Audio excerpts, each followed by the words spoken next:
God, this kid's Black Ops 2. Maybe with it, bro. Thing.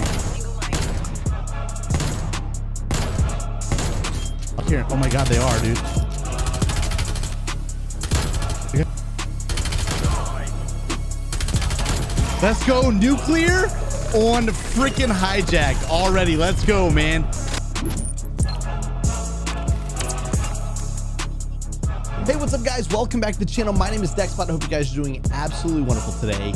In this video, we're going to be covering the best settings that you guys can use here in Call of Duty Black Ops Cold War, whether you're playing on PlayStation or Xbox or even on PC.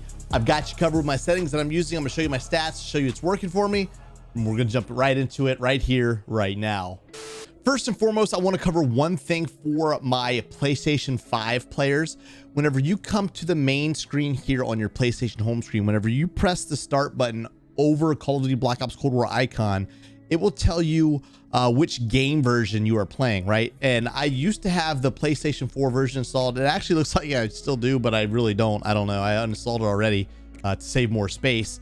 You want to make sure you're playing the PlayStation 5 version of the game. That is a huge key that I feel like so many people have missed out on. They'll buy the PS5, they get everything all set up, but they still have the PlayStation 4 version of the game. If you haven't already bought it, you need to pay the extra difference or buy the PS5 version so you can make sure you're playing with the extra settings and the PlayStation 5 version of the game, so you'll have better graphics and all of that good stuff. So that's just a minor tip for my PlayStation people. I'm not sure if it's the same for Xbox. For those of you that have Xbox, let me know down in the comments if it works the exact same way, if you're able to look at a different game version before you upgrade it or something like that. Definitely let me know. I'd love to hear that. All that being said, I'm going to show you my stats right now, just to kind of give you a background of who I am. I've been playing Call of Duty since 2007, Call of Duty 4. Here's my combat record in Black Ops Cold War. I'm sitting at 32,000 eliminations. My KD is a 2.46 and I have a 2.43 win-loss ratio. So it's not like I have like these ultimate super stats, best stats in the game, but I feel like I'm a pretty strong player. I used to play competitively years ago. I've moved more into content creation and live streaming. If you want to check out any of that, make sure you guys subscribe to the channel here on YouTube, and I do stream over on Twitch. There's a link to it down in the description. Would love to have you guys become part of the community we're building here around Call of Duty content. You guys are more than welcome to jump in and play with me and anything like that at any time. So that's just a little bit of background in my game stats, but now we're going to jump into the settings. First off, we're going to jump through the controller. I'm going to kind of run through pretty quickly. I use a lot of standard things, but there's a few things you need to tweak that can help you be a better player. So for my horizontal sensitivity, I'm using a 7. My vertical is a 6. My aim down sight stick sensitivity for low zoom is 1.2. For the high zoom, I'm using a 1.0. My button layout, I play default. I use the default PlayStation 5 controller right now. I would love to have a SCUF whenever they eventually get released, but they haven't yet. It'll definitely be a purchase because I love having the paddles to have me to allow me to have like extra features and extra functionality with my controller. I don't flip L1 and R1 and L2 R2. I'm not sure. I don't know if I know anyone that does. I think maybe some of the old school, was it PlayStation 2 people might do something like that. Do any of you guys flip the buttons for L1 and R1, L2 R2? Let me know down in the comments if you do. And I also want to know, always I ask this question, do you know anyone that plays with inverted vertical look? I do not play that. I have that disabled. I couldn't imagine it pulling down on the trigger to look up and looking up on the trigger to look down. Like that would just be a complete mind-boggling experience. I don't think I could quite comprehend that. My aim response curve type is standard. My controller vibration, I have it disabled. A lot of times whenever a game first releases, I will play with the controller vibration on just to kind of get used to how the time to kill feels as I'm eliminating enemies. I feel like usually as the game goes on, I want to get the controller vibration disabled so I don't have any extra feedback in the controller to mess with my shot. A lot of times whenever I build my class setups, whenever I make my controller settings and everything that I use in game, I always aim to have a really accurate shot, the best that I can. I know I'm getting older. I'm probably losing some reflexes a little bit, but that's okay. It's going to happen to us all. These young bucks that are on here grinding for 12 hours a day, they'll see one day. We were there back in the day, but it's all good. So we're gonna jump back into it. The trigger effect, I do have it enabled. My vibration intensity, I have it set to 90.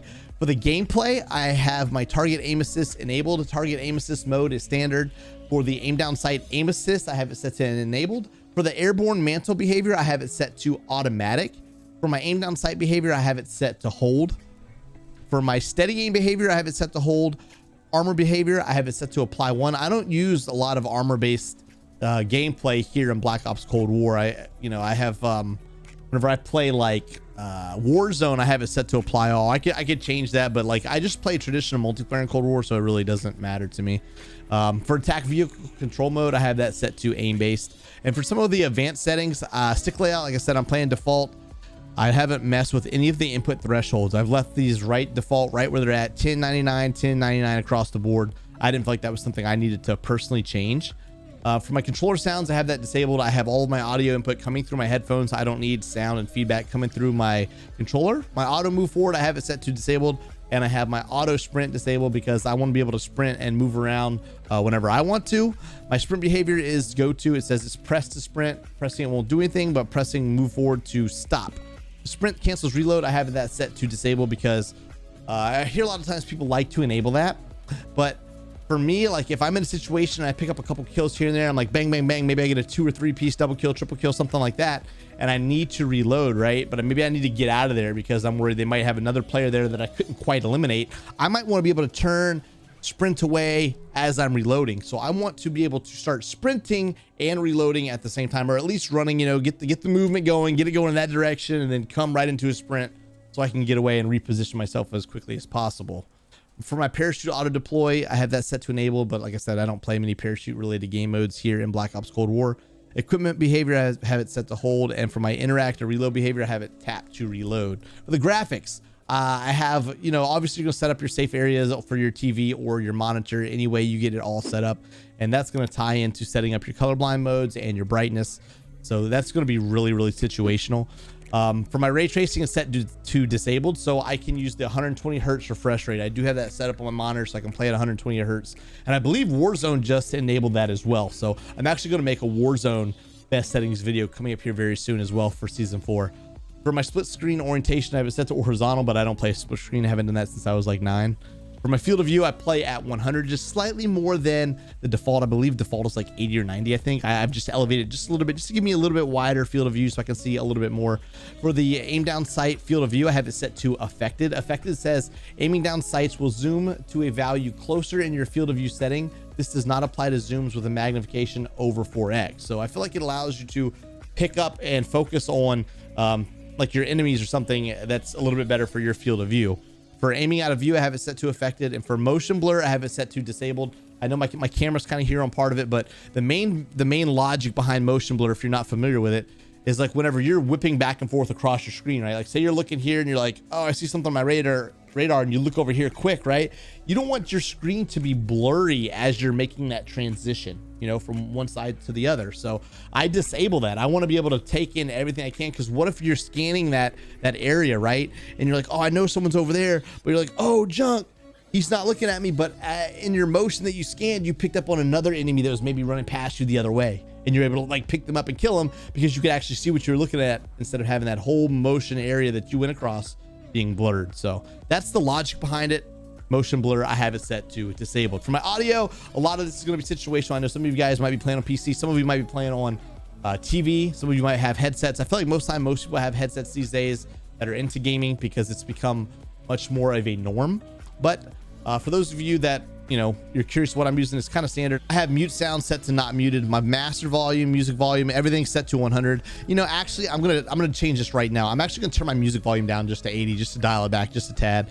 But for the audio preset, I use the headphones. That's pretty much just something I just let it stick from the time that I started, because I feel like my audio is pretty set up for in-game. And then I have a lot of custom audio that I use for like my microphone. I have a blue snowball microphone also on my desktop that plugs into my console as a USB mic to allow me to talk in game, because I can't use my Astros to talk in game because of the way all of my audio is run, and it goes into a mixer and all of that. So I can't talk through this headset. So I had to buy another USB mic to be able to talk on my PlayStation. You got to be able to hear the game chat, maybe talk a little smack or something like that. I do have my hit marker sound set to enabled. My that's set to default. I have voice chat enabled because, like I said, I like to hear the shit talker. Sometimes I like to talk a little bit myself. I am human. I like to have a little bit of fun. And all that good stuff, you know. So my open mic sensitivity is set to 0. My microphone volume is set to 1. For the interface, I have subtitles disabled. I see a lot of people a lot of times will turn those on. Personally, I don't turn them on. My crosshairs, I have it set to shown. Hit marker visuals shown. All of this stuff right here, damage based hit markers, ally health bars, enemy health bars, all shown, right? I want to be able to see their names. I want to be able to see their health, whether they're my allies or my enemies. I like to know if my teammates are taking any damage, if they're getting shot at. I can see that visual on the screen. For my enemies, I like to be able to see how weak they are. If I can maybe help pick up a kill, if an enemy or if an ally is slaying out an enemy, I see they're getting weak, maybe I can jump in and help out, maybe steal the kill. I don't know. That's actually not a thing because it's EKIA, so it's enemy killed and assist or something like that. So it all applies. You want to be a good teammate, you want to help them out, help them stay alive. For player names, I like to see their full name. For the horizontal compass, that's up at the top of the screen. It shows which direction you're looking at. I do have that shown. I think it's a good tool to have. I feel like Warzone kind of put me in a state to have that as another mentality. Whenever you're calling out, looking different directions and stuff like that. The floating damage numbers, I have it set to enabled. And for the zombie names, the health bars, I have that to show all as well. And then for the advanced in-game alert icons, input device icons, I have the first one enabled. It kind of gives you some feedback on if you're having a high ping or your location variation, if you're getting disconnected, packet burst, anything like that. Input device icons, I have it hidden. And for my mouse tooltips, I have it set to shown. Keyboard and mouse, I don't have any settings on that because, like I said, I play on PlayStation 5. And that's basically it for my settings. So try them out, give it a shot. Like I said, I showed you my stats in game, kind of what I can do with some of these settings, and gave you a little bit about my background and why I use some of these things. If you have any questions, be sure to comment down below, let me know them. But that's basically it. Hope you guys check it out. Hopefully it'll help you out a little bit, and then you can grind out some Call of Duty Black Ops Cold War, slay out a little bit. It helps you out anyway, shape, or form. This video is something that you were looking up, and I covered some of the things you were looking for. Please subscribe, please click the thumbs up button and leave a like. It'd be greatly appreciated. You know, all of that helps me as a creator and helps me to possibly be able to grow and kind of have a little bit of credibility to who I am as a creator and the content I'm putting out. So if you guys could do that, that would help me out immensely. If you made it this far, you're a freaking legend anyway. So thank you again for the support. Thanks for checking out the video. Hope it helped you out, and we'll see you next time. Peace.